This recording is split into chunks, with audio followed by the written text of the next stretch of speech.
araw matapos mapirmahan ang huling annex ng Bangsamoro Framework Agreement na inaasahang magiging susi ng kapayapaan sa Mindanao, sumiklab na naman po ang karahasan sa ilang bahagi ng Maguindanao. Ito ay matapos atakihin ng militar ang kuta ng Bangsamoro Islamic Freedom Fighters.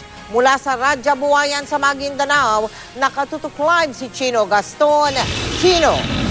Mel, kumagat ng dilim pero patuloy pa rin ang sinasagawang operasyon ng militar laban dito sa puwersa ng BIFF sa ilang liblib na lugar dito sa Maguindanao. Sa video mula sa Mindanao Human Rights Action Center, makikita ang pagpapaputok ng isang helicopter umano ng militar kahapon. Ayon sa Human Rights Group, operasyon daw ito ng AFP laban sa BIFF.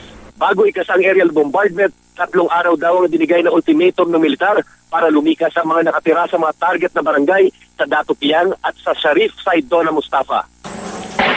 Apela ng Human Rights Group, huwag idamay ng militar at ng BIFF ang mga sibilyan sa putukan. Kaninang umaga isang team mula sa United Nations Commission on Human Rights ang nag-ikot sa conflict areas para alamin ang kalagayan ng mga residente. Mahigpit ang seguridad sa mga daan papasok ng bayan ng Sharif Saidona Mustafa at Dato Salibo.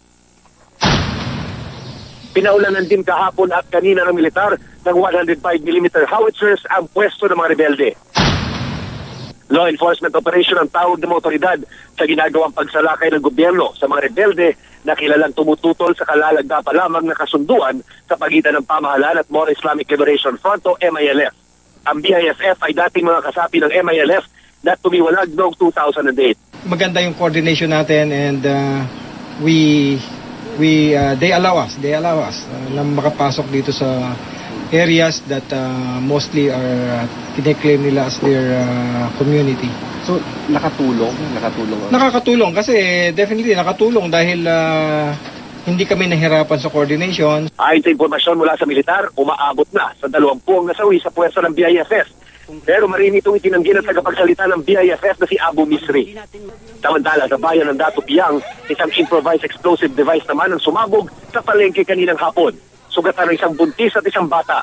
Inaalam pa kung anong uri ng pampasabog ang ginamit na inilagay sa loob ng isang basurahan. Paniwala ng pulisya, maaaring pakala ito ng BIFF. Isa sa angulo tinitignan natin, maaaring diversionary, sa gano'n ay iba yung namin focus, Pero yun, tuloy pa rin yung ating operation.